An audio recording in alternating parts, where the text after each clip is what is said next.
Well, it looks like the boxing match between Darren Till and Tommy Fury may be off. Tommy really wasn't a fan of Darren threatening to head kick him if he was losing. Dave, I can't beat it, I'll just kick you in the face in there, how about that? Well, that's not going to happen, Darren. Well, it obviously is, how are you going to stop? Because we're eating the cage now in a boxing ring and you're going to find out the boxing If I'm is very losing that fight, different I'll to MMA. just kick you straight in your face. Listen, you won't know what's you it, kick yeah? me straight in the face, well, that's it. It's going to be a proper fight then, isn't it? Tommy posted this to his Instagram story today. He wrote, "I can't believe I'm writing this, but I am now not fighting Darren Till on January 18th, for one simple reason being that Darren has stated over and over that he does not want to abide by professional boxing rules, and that if he is losing the fight, he will resort to head kicking and other stupid MMA tactics. I am a professional boxer. I have been out of the ring for over a year, and I wanted this to be a great boxing fight for the fans. I have wasted weeks in training camp. We are working hard to get a new opponent and date. I promise to get a better opponent and a better fight for you guys. Good news around the corner." Darren responded to Tommy with a video message. What's happening, everyone? I've just got to the gym now to do my sparring this morning, and I've just been shown that Tommy Fury's put up a post saying that he's not fighting because I've threatened to kick him in the head. I said I'd kick him in the head at the press conference as a mental warfare tactic, and since then I haven't said anything else. I've been hard at work in the gym preparing for this boxing match with him on January 18th. I said to everyone that Tommy was going to pull out regardless of anything. I knew it since the press conference, so now it's confirmed what I said. He's a house, family of and now Tommy's not fighting. I've been hard at work boxing for 2 years. I haven't thrown a kick in 2 years. I threw one kick on a video as a mental warfare tactic. Never in a million years would I throw a head kick in a fight that is only boxing rules. I stick to the rules. I've always abided by the rules throughout my whole career. So now I've got to the gym to do my sparring this morning, 8 rounds of sparring, and Tommy Fury's pulled out. Tommy Fury, you are the biggest shithouse I have ever come across. You are not a man. Just want to say on the matter of the fact as well, for years the Furies have bullied people at press conference. Fury's buttered people from Usyk's team. He's punched glass when he was fighting KSI. He's tried to intimidate everyone, and it's worked up until now. But as I said, it was never going to work with me, and I bullied them at the press conference. And now John was leaving the press conference saying that they were pulling out because of the tactics I was saying I was going to use. It's all mental warfare. It's all mental warfare. I don't need to kick Tommy Fury in the head to beat him. I was going to absolutely box his head off and knock him flat out. So, you've showed your true colours. Fighting family, my ass.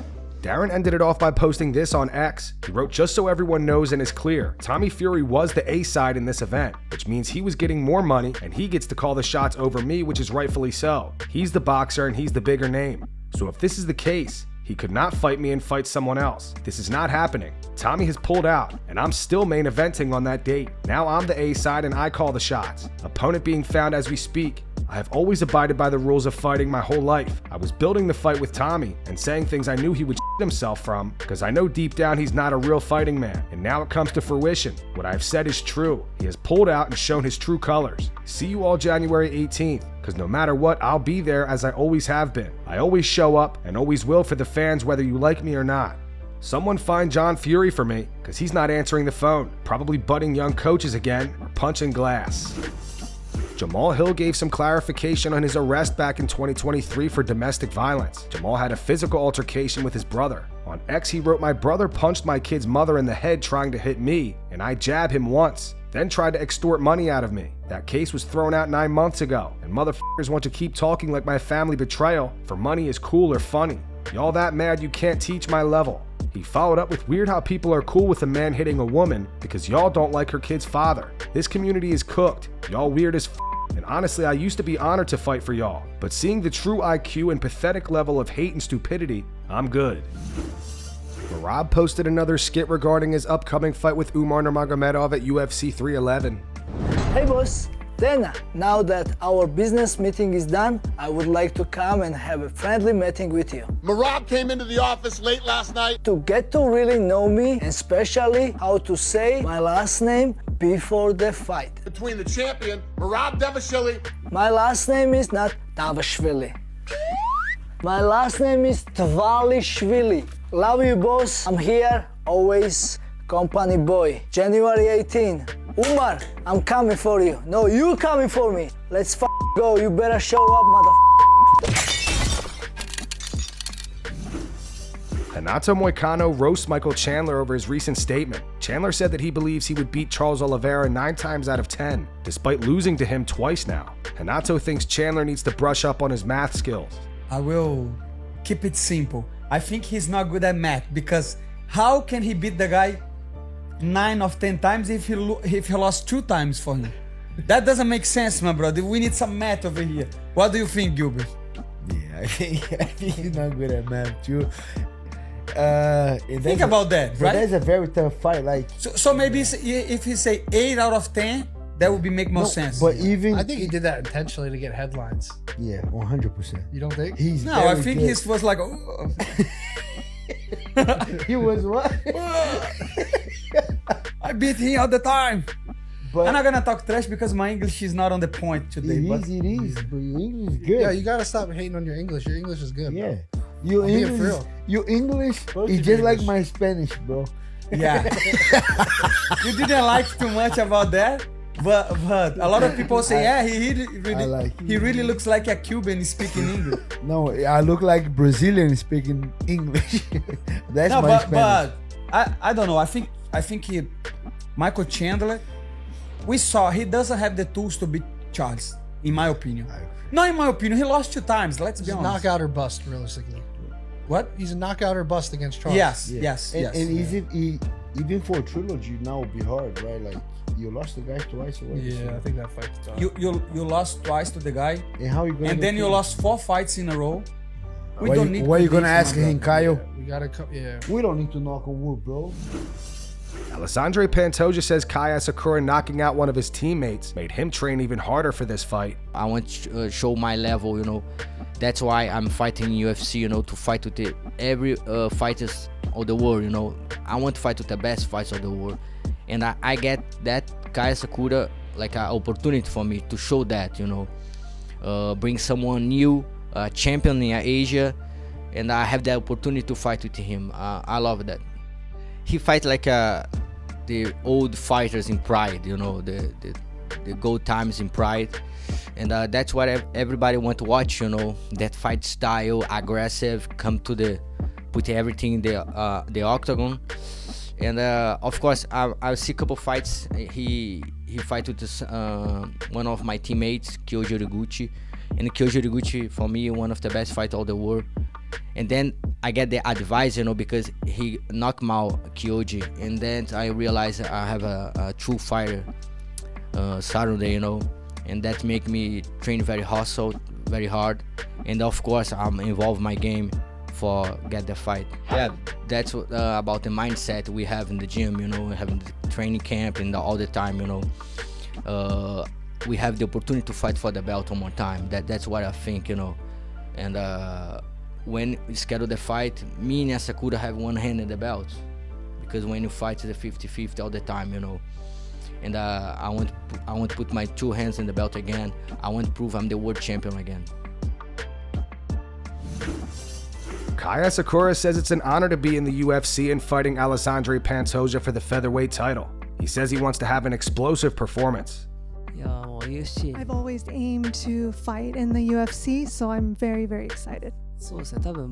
No one has watched me so far, so I really hope to put on a spectacular show, something exciting. So that's a promise I could absolutely make. I'm very happy to hear that, and he is a spectacular champion, and so it is quite an honor to be here and to fight against him. I don't know the outcome of this match, but I do know that I'm prepared to go against his strength. I know his strength is on the ground, but I've prepared, and let's see what he can do. Yeah, this is something that a lot of the Japanese fighters have been striving for, and no one could do it. So if it's up to me, then I can do it, and I'm here to win. I do want to have an explosive performance, something that a lot of YouTubers or fans would really want to watch over and over again. Anthony Smith defends Jamal Hill from the recent backlash he's been receiving from the MMA community. Smith says despite how Jamal comes off on social media, he sees a different side to him. Smith said Jamal and I made an organic relationship that turned into a friendship. That was just an organic meeting. I see a lot of myself in him when I was younger. I'd seen his talent, and he's a good dude. The guys that are in my gym that are close to me, that are like my brothers, of course, I'll do anything I can for those guys. But I'm not out searching for guys to take under my wing to help. I'm going to help the people that are close to me that I have love for. But I'm not trying to be a mentor. I just wish that people had seen the side of Jamal Hill that we see every day. The delusional Jamal jokes. He's passionate about his craft and he really cares. I'm media trained, so I know how to get a point to land on the audience that I'm trying to reach, and he's unconcerned with that. He just speaks from his heart. I think that he knows he could have performed better in his fight, and it still comes off as excuse making, but it's just him speaking from his perspective. That's not the guy that we see every day. He's just a regular dude and he's a good dude. Chris Weidman says he wants to completely crush and dominate Eric Anders at UFC 310. A little frustrating at first, then you're like, all right, when we had to decide when we're going to fight. We decided on this, so it was about 3 weeks of prepping. And the goal was like, all right, let's just keep our weight under control, even though we're doing a catch weight, and then do, just keep the cardio going, stay healthy, and come back into the fight 3 weeks later feeling fresh. I'm very comfortable with adversity at this point. I've had lots of ups and downs in my career. So there's always like blessings in disguises, and you always just look for the positives out of it. I'm like, all right, what are you doing? Everything happens for a reason in my mind. I'm like, I believe in God and I have strong faith, and I'm just like, all right, I put it in God's hands, and whatever it is. I'm just gonna keep working hard and stay focused and positive about it, and just do my best. I gotta put a show on, on Saturday night. So that's really the goal. No, I haven't got any extra tape on them or anything like that. Nope, just go out there and be my best. It's really, like, for me, it's just a competition against myself, trying to be my best version, and I feel like if I'm the best version of myself, then I'll beat everybody. I would love to I just want to completely crush them. I want to dominate and let people know that I'm 40. I've had 30 surgeries. I probably had one of the worst injuries in the history of the UFC, the only compound fracture in the history of the UFC. Look, I'm still able to do this and compete on the highest level, and we'll see where it takes me. I'm taking a fight at a time, and we'll see where this one propels me. So as you guys have probably seen by now, Alex Pereira and Jamal Hill got into an altercation last night. If you haven't seen the footage, this went down at the UFC PI. Alex reposted the footage and wrote the atmosphere became tense. Not on Twitter now.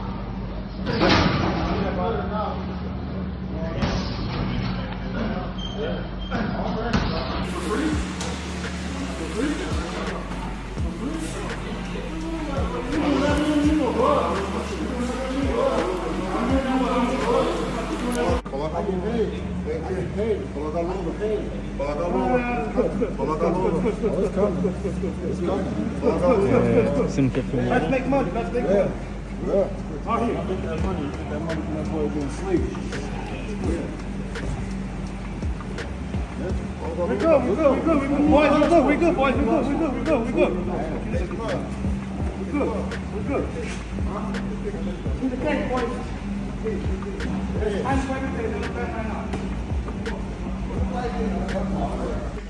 So Alex and Jamal have both gave their perspectives on this altercation. Here's what Jamal had to say on his YouTube channel. So I was at the PI earlier, and Alex was there. I just finished working out. He was working out, and I just went to go up and have a conversation. Ask him what we doing. Since we don't have to talk about it across Twitter, because I'm right here. Initially when I went up to him, it was smooth. It was like, don't run the heavyweight. I'm gonna go ahead and handle business, and then we need to run this back. Like, we need to run it back. And in somewhat amongst the exchange, he said something to his translator, and his translator said, like, oh, he said, you still asleep, or you still woke up? Like, I'm wide awake. I'm wide awake now. You can get put to sleep for real. And then it kind of went to a whole like fake like, oh yeah, come get the gloves and go in the cage. Which I replied, what the f need gloves for? We not getting paid right now. You know what I mean? I get paid to fight. I get paid to put on gloves and fight. And when I'm out in a situation like that, we could throw hands right now. You know what I mean? I'm not finna take time, put no gloves on or none of that shit, and just throw hands right now. You know, which Oh, obviously. so that's why you said we don't. Right, we don't need no gloves. We don't need no gloves. The f gloves for? We got hands right here. And his response was just to stand there. So, you know what I mean? It's like, you gonna get paid. I'm not gonna ruin my bread, my bag. Because here's the thing, right? If I'd have just reached over and hit him there and we started fighting right there, I could possibly lose out on the fight, on my next fight, and any opportunities I have left. I got restrictions now at the PI and all these other things and stuff like that. So we get paid. We made a lot of money the first time we fought. So why would I not make a lot of money when I knock his out the next time? Alex spoke on the altercation in an interview with MMA Junkie. Alex said, well, things happen. This is the first time it's happened to me, but I'm focused on myself, focused on my thing. Right now, he should be worried about his next fight. He has a tough fight with Yuri.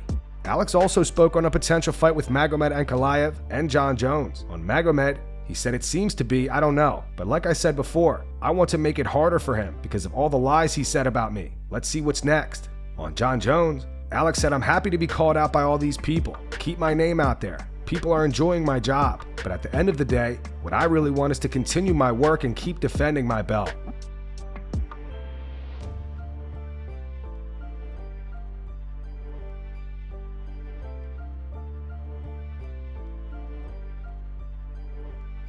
And that's going to wrap it up for the news. Thanks for watching. For daily MMA news and content, subscribe to Full Mount MMA and click the bell icon to be notified when we post videos. Here are the 3 top comments from last video. The first one's from Brandon Clift. It says, it's easy to hate on Ian, but every single one of us has to face this simple fact. While we've been dogging on him in the comments section for years, he's been working and put himself in the position to fight for the next title shot. The second one's from Chris Danks. Is anyone else hoping Islam and Umar both lose just to watch Khabib's reaction? And the final one's from Hugo. It says, if Dana is going to post OF models, might as well promote your fighters that have OF. Those were the 3 top comments from last video. If you want to be featured in the next one, all you have to do is comment down below. And if you missed yesterday's news, click the video on screen right now to get caught up.